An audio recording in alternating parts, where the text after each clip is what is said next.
dikisahkan pada episode sebelumnya, Ki Ageng Mangir membuat seisi pendopo ageng dicengkeram ketegangan luar biasa karena pemimpin tertinggi itu membabar kisah yang disembunyikan sekian lama. Kasus kematian Lurah Selarong ternyata memiliki latar belakang masalah yang cukup panjang, terutama terkait periode awal di saat Mangir masih diperintah oleh Ki Ageng Wonoboyo. Di sisi lain, para pejabat yang hadir diam-diam menabur rasa salut yang mendalam melihat ketabahan luar biasa Ki Ageng Mangir yang mampu membuka aib keluarganya sendiri demi kepentingan yang lebih besar. Dalam tuturan itu dikisahkan bagaimana Ki Wonoboyo ternyata masih memiliki anak lain dari Putri Jalekong bernama Baru Kelinting. Setelah sekian rentetan peristiwa, Baru Kelinting berhasil memenuhi syarat berat yang diajukan Ki Wonoboyo hingga kemudian benar-benar diakui sebagai darah dagingnya sendiri. Namun ternyata sekian lama tinggal di Mangir, Baru Kelinting melakukan gerakan diam-diam untuk mendongkel kekuasaan ayahnya sendiri. Kemampuan hebatnya dalam memainkan lidah dan menata kata-kata berhasil mempengaruhi banyak pejabat maupun rakyat, dan demi memenuhi ambisinya untuk menguasai Mangir, Baru Kelinting mengambil langkah cukup berani, yakni menjalin persekutuan terlarang dengan gerombolan yang bermukim di ereng-ereng tersembunyi Merbabu bernama Ulo Putih. Disebut Ulo Putih karena mereka menggunakan panji-panji bergambar ulo putih juga. Konon, leluhur Ulo Putih adalah pelarian Majapahit yang tidak pernah mau tunduk dengan wilayah manapun, berniat mendirikan wilayah dan menegakkan aturan sendiri. Mereka tak pernah menaruh hormat pada siapapun, kecuali pada pimpinan mereka sendiri yang berjuluk Aweh Pati, pemberi kematian.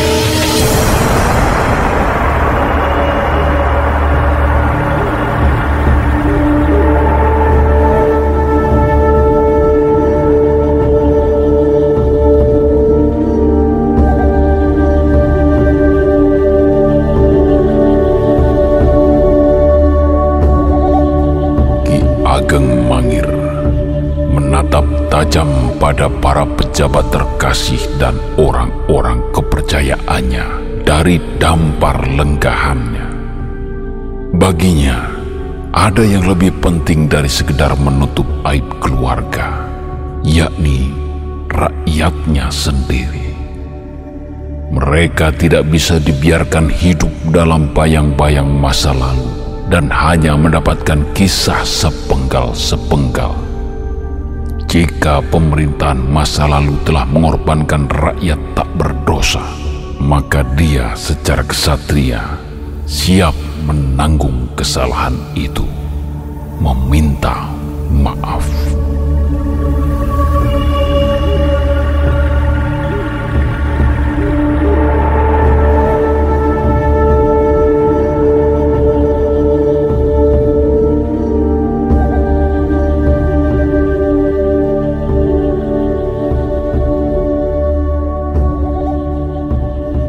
Meski Baru Kelinting telah mendapatkan dukungan dari banyak pejabat dan penduduk kota Peraja, namun dia merasa tetap membutuhkan kekuatan tempur. Para pemimpin prajurit memang ada beberapa yang diam-diam mendukungnya, tapi mereka tidak mungkin mengerahkan pasukannya. Bagaimanapun juga, Ki Wonoboyo tetaplah panglima tertinggi. Seluruh prajurit Mangir wajib tunduk dalam perintahnya. Untuk kepentingan itulah, Baru Kelinting bekerja sama dengan gerombolan Ulo Putih. Mereka memang bukan prajurit resmi, tapi kemampuan mereka sudah cukup jika ingin sekedar mencipta kerusuhan. Tidak heran, mereka sering digunakan para pejabat atau kelompok tertentu di seputar wilayah Merapi Merbabu yang berhubungan dengan kekuasaan. Dengan terciptanya kerusuhan, penguasa yang ingin didongkel jabatannya akan turun wibawanya di mata rakyat. Dianggap tidak mampu menjaga ketertiban. Pada saat itulah, kelompok oposisi akan mulai bermain di tingkat atas hingga akhirnya sang pejabat lengser dan digantikan. Sementara Ulo Putih sendiri lantas kembali ke ereng-ereng Merbabu untuk menikmati sekantung kepeng emas sebagai jasanya. Apa yang membuat Ulo Putih menjadi istimewa adalah karena mereka memiliki dua ajian yang cukup bisa diandalkan, yakni Gendam Jiwo dan Teluh Wiso. Gendam Jiwo adalah ajian yang mampu mempengaruhi korbannya sehingga mau menurut apapun kata mereka. Dengan ajian inilah, mereka dengan mudah mendapatkan pendukung lain yang bukan dari kelompok mereka. Para pendukung ini bahkan siap mati mengikuti apapun petunjuk Ulo Putih karena meyakini bahwa apa yang mereka lakukan adalah benar. Kerusuhan yang mereka buat selalu bercampur dengan penduduk setempat yang telah dicengkeram ajian itu, sehingga aksi-aksi Ulo Putih menjadi tidak terlalu mencolok. Jika kerusuhan itu dipadamkan secara tegas oleh penguasa setempat, maka yang menjadi korban justru para penduduk itu. Sedangkan Teluh Wiso konon adalah ilmu kuno yang telah ada sejak masa Singosari. Mereka memasukkan racun mematikan ke tubuh musuhnya menggunakan bantuan makhluk halus, sehingga tidak nampak sedikit pun luka luar di tubuh korbannya. Hanya saja, tidak semua anggota Ulo Putih memiliki ajian ini, karena ajian ini memiliki laku yang sangat berat. Jadi, jika dilihat dari laporan yang diberikan Ki Demang Seranda, maka sangat mungkin Ki Lurah Selarong dan anggota keluarganya terbunuh oleh ajian ini. Seperti juga yang dikatakan Ki Demang Pandak, Baru Kelinting memang memiliki kemampuan yang seimbang. Pusaka sakti yang dimilikinya melekat di badan, yakni lidahnya sendiri. Dia mampu mengirimkan semacam aji pengasihan melalui tatanan kata yang terdengar apik, sehingga lawan bicara yang kurang memiliki pengetahuan menjadi terpengaruh.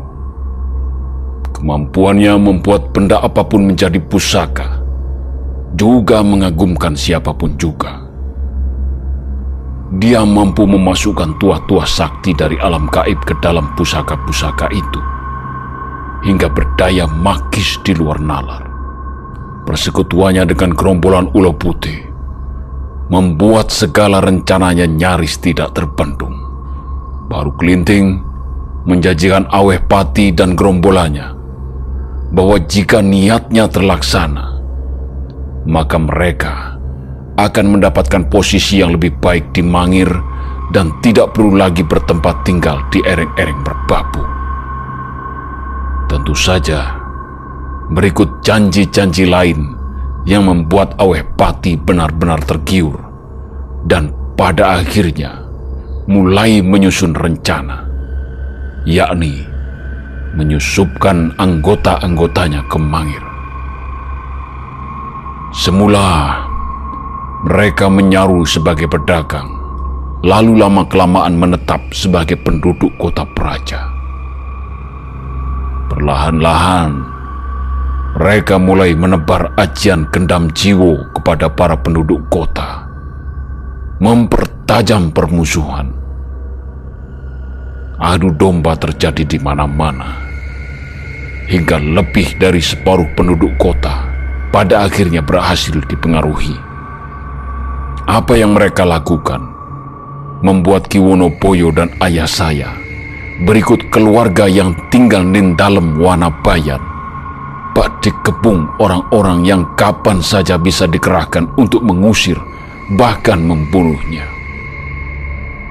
Ki Wonoboyo dan ayah saya menjadi nyaris tidak memiliki pendukung di dalam kota.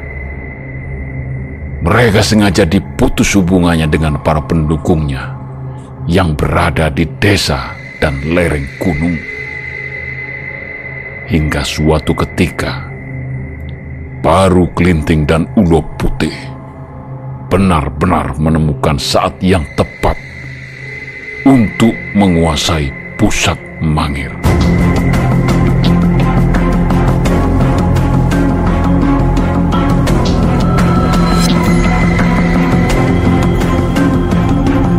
Dalam Wanabayan diserbu gerombolan Ulo Putih dan para penduduk. Perlawanan sama sekali tidak seimbang karena serbuan dilakukan secara mendadak dan pendukung Ki Wonoboyo dalam jumlah yang sedikit. Mereka bertempur bak melawan angin, penuh kesia-siaan. Namun beruntung, Ki Wonoboyo dan ayah saya berhasil melarikan diri dalam kawalan prajurit kecil. Satu-satunya tombak pusaka Mangir yang berhasil dibawa hanya Kanjeng Kiai Upas. Sementara pusaka-pusaka tua yang kebanyakan dari era Majapahit dan menjadi simbol kewibawaan Mangir telah dikuasai Baru Kelinting. Mangir benar-benar jatuh ke tangan Baru Kelinting. Dia menjadi penguasa Mangir dan Aweh Pati memindahkan pusatnya ke Mangir. Saat telah berada di Mangir itulah, Aweh Pati atas persetujuan Baru Kelinting memerintahkan anak buahnya untuk melakukan pembersihan besar-besaran para pendukung Ki Wonoboyo. Tidak peduli tua muda, laki-laki dan perempuan, semua dibantai dengan kejam. Aweh Pati benar-benar memainkan perannya sebagai pemberi kematian. Dia tidak ingin suatu saat nanti terjadi pemberontakan oleh para pendukung Ki Wonoboyo. Sekian banyak nyawa manusia seperti tidak ada harganya di mata gerombolan Ulo Putih. Di sisi lain, Baru Kelinting juga mencopot sejumlah pangreh dari jabatannya yang diketahui sebelumnya mendukung Ki Wonoboyo dan ayah saya. Anehnya, di tengah-tengah pembersihan itu, sejumlah korban di antaranya justru orang-orang yang mendukung Baru Kelinting sendiri. Tentu saja, ini mengundang masalah baru. Timbul saling mencurigai dan saling tuduh. Perpecahan kembali terjadi karena Baru Kelinting menuduh orang-orang itu dibunuh oleh Ulo Putih karena Ulo Putih ingin merebut kedudukannya sebagai penguasa baru Mangir. Aweh Pati dan Ulo Putih menjadi sangat marah atas tuduhan itu. Mereka justru balik mencurigai Baru Kelintinglah yang membunuh pendukungnya sendiri dengan maksud mencari kambing hitam sebagai alat melepaskan diri dari perjanjian yang telah dibuat di antara keduanya. Mereka membaca strategi Baru Kelinting yang ingin menguasai Mangir secara utuh tanpa cawi-cawi Ulo Putih. Atas tuduhan balik itu, Baru Kelinting tidak peduli. Dia lagi-lagi menggunakan lidahnya untuk kembali menabur pengaruh di antara penduduk Mangir agar memusuhi kelompok Ulo Putih dan penduduk yang menjadi pendukungnya. Disinilah perang pengaruh terjadi, perang ajian yang bersifat dendam. Hingga pada akhirnya, Baru Kelinting menjadi lebih unggul. Banyak penduduk dan prajurit Mangir yang kemudian berada di pihaknya. Di sisi lain, baru Kelinting menyadari bahwa melawan Aweh Pati dan Ulo Putih tidak semudah menggulingkan Ki Wonoboyo. Apalagi Aweh Pati memiliki ajian Teluh Wiso yang bisa membahayakan para pendukungnya. Maka, baru Kelinting mulai memeriksa pusaka-pusaka Agung Mangir yang tersimpan di dalam kapusakan. Pusaka-pusaka Mangir memang berasal dari era kuno yang tentu saja memiliki tuah-tuah lebih kuno. Baru Kelinting masih menyadari bahwa ada kalanya kemampuannya memasukkan tuah kuno masih kalah dengan para empu yang lebih tua dan hidup jauh sebelumnya. Baru Kelinting kemudian memilah dan memilih pusaka paling luar biasa. Di antara pusaka-pusaka itu, salah satunya akan digunakan sebagai payung gaib sekaligus mendampinginya memimpin pengusiran Ulo Putih dari wilayah Mangir. Dan benar saja, di antara pusaka itu ada sebuah tombak yang baginya memancarkan energi begitu luar biasa dari masa lampau. Tuahnya begitu kuno dan bahkan tak tertembus mata batinnya. Baru Kelinting tak mampu menyapa tuah itu. Bahkan lututnya serasa disedot ke bawah untuk jatuh. Dia kemudian memastikan hati pusaka itulah yang akan menemaninya melawan Ulo Putih dan segala rencananya bagi Mangir. Baru Kelinting makin memperkuat kekuatan gaib pusaka itu dengan segala kemampuannya, termasuk menggabungkannya dengan tuah dari keris betok naga yang telah menyatu dengan tubuhnya di masa lalu. Energi gaib itu dilepaskan dari tubuhnya, lalu dipasang dan disatukan pula dalam tombak, sehingga tombak itu makin memiliki daya gaib tak terkira. Entah bagaimana, baru Kelinting merasa separuh nafasnya berada di dalam tombak itu. Karena tidak mengetahui apa nama pusaka itu dahulu, baru Kelinting kemudian menamainya dengan dirinya sendiri. Maka jadilah pusaka itu bernama Tombak Baru Kelinting. Tombak itu kemudian dibawa keluar rumah, diacungkan ke angkasa sebagai tanda tolak bala. Energinya menebar, melindungi Mangir dari segala kekuatan gaib. Namun ada resiko yang harus diambil. Seluruh kekuatan magis maupun tuah pusaka yang ada di Mangir menjadi tidak akan berfungsi lagi tanpa pandang bulu. Kekuatan-kekuatan gaib itu luruh, termasuk kekuatan gaib yang dimiliki baru Kelinting sendiri. Betapa terkejutnya Aweh Pati dalam samadinya mengetahui ada kekuatan gaib lain yang begitu kuat baru saja menebar di atas langit Mangir, mematikan segala aji jaya kawijayan yang ada di wilayah Mangir.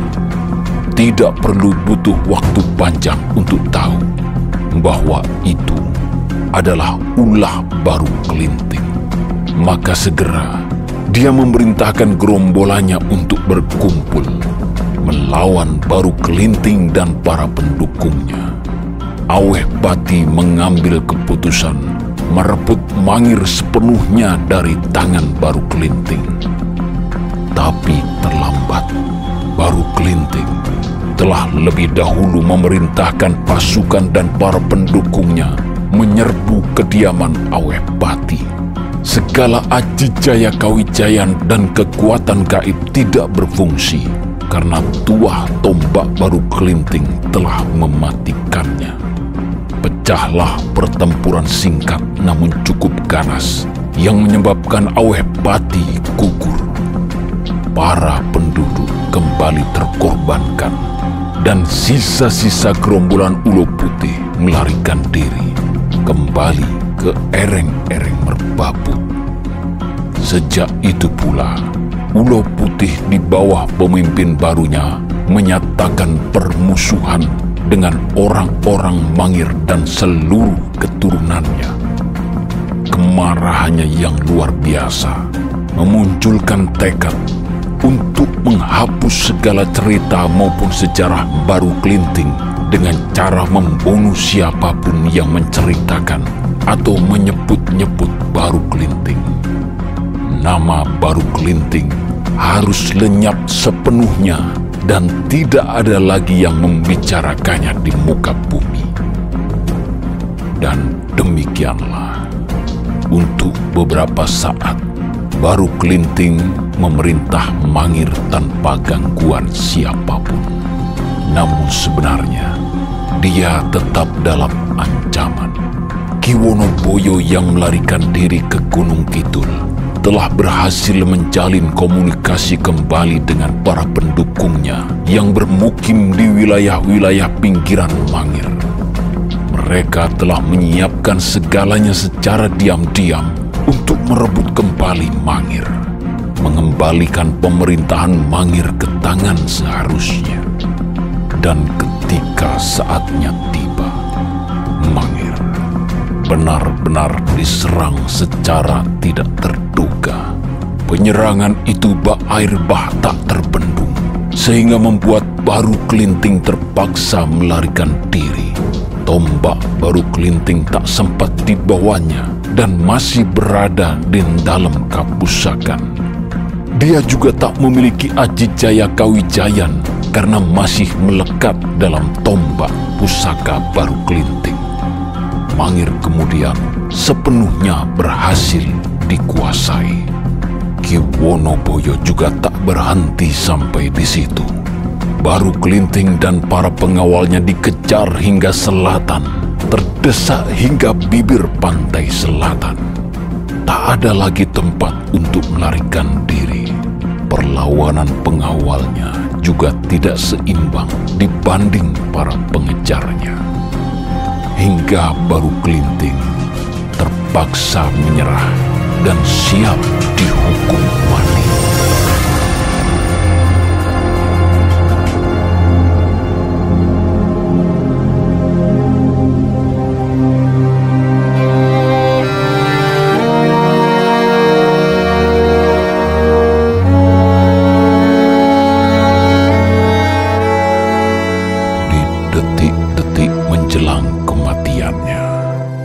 Baru Kelinting menyatakan rasa penyesalannya kepada sang ayah, Ki Wonoboyo atau Ki Ageng Mangir Kaping Setunggal. Dia siap menebus kesalahannya dengan menjalani hukuman mati. Sementara kepada ayah saya, Baru Kelinting berjanji bahwa dirinya tidak akan kemana-mana. Dia tetap ingin berada di Mangir dan mengabdi dalam wujud tombak Baru Kelinting. Berjanji untuk mendampingi seluruh keturunannya hingga keturunannya itu selesai menjalani tugasnya di dunia. Detik-detik hukuman mati Baru Kelinting menyisakan keharuan yang begitu mendalam.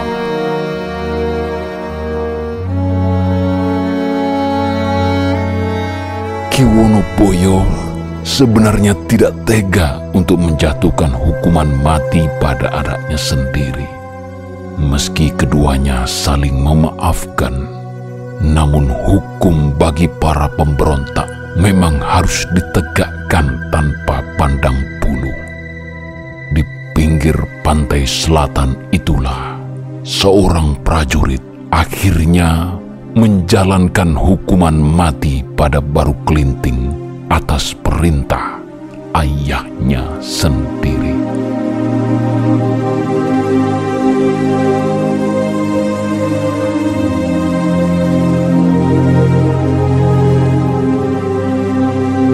Seiringan Baru Kelinting wafat, langit Mangir berubah kembali menjadi seperti biasanya.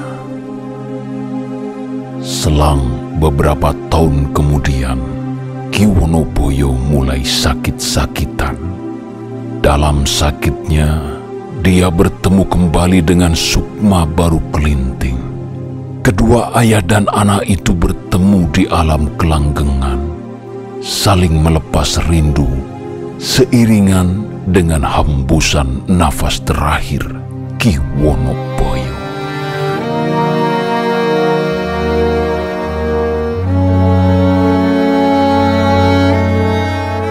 Seusai Ki Wonoboyo mangkat, ayah saya menikahi putri dari Ki Demang Paker dan lantas menduduki tahta Mangir.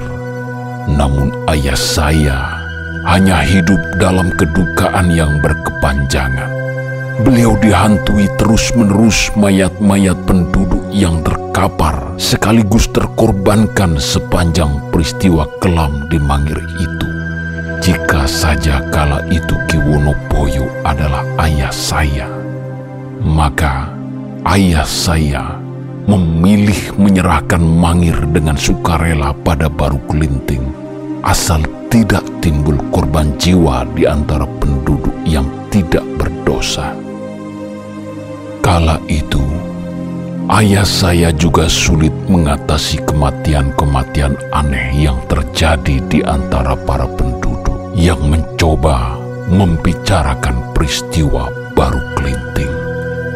Mereka mati dengan tubuh kebiruan, namun tak ditemukan tanda-tanda luka, hingga kisah Baruklinting akhirnya pelan-pelan musnah, terlupakan, dan kadang meski tetap ada, berubah menjadi kisah sanepan untuk menyelamatkan penceritanya dari kematian aneh. Demikian yang terjadi hingga ayah saya pun wafat. Ya, hanya seperti itu yang saya ketahui. Namun izinkan saya mengulang kembali pernyataan saya sebelumnya, bahwa saya tidak peduli suatu saat akan ada yang percaya atau tidak tentang kisah ini. Saya juga tidak terlalu khawatir jika akhirnya nanti kisah yang saya ceritakan berubah menjadi mitos atau legenda yang bersifat sanepan dan serba tidak masuk akal.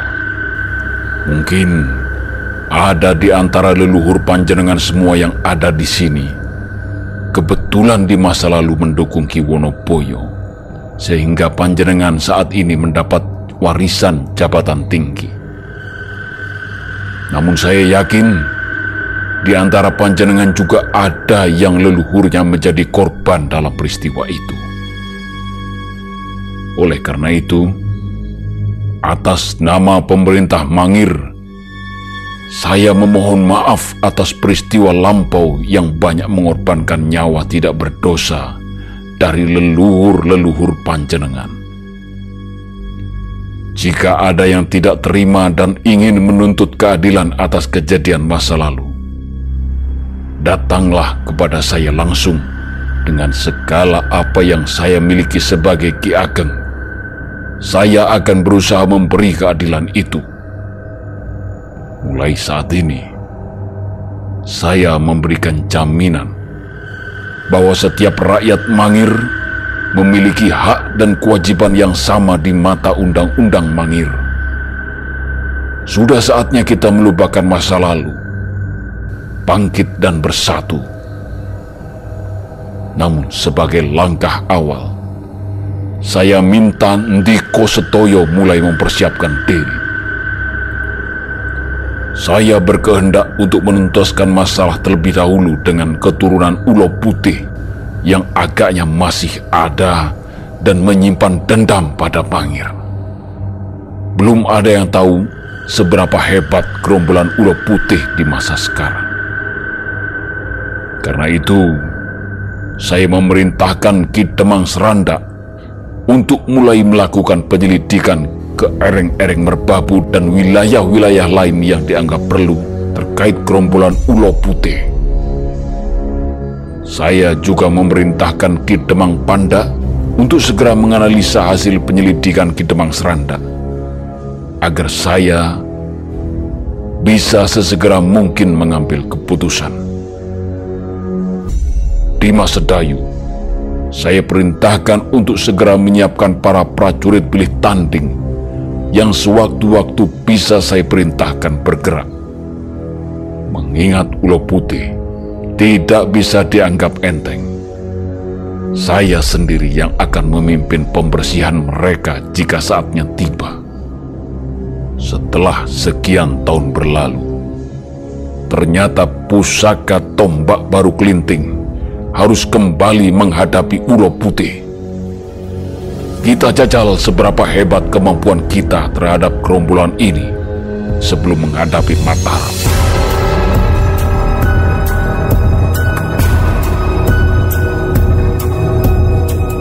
Pendopo Ageng yang sekian lama dirundung sunyi, pada akhirnya mulai menggeliatkan gairahnya.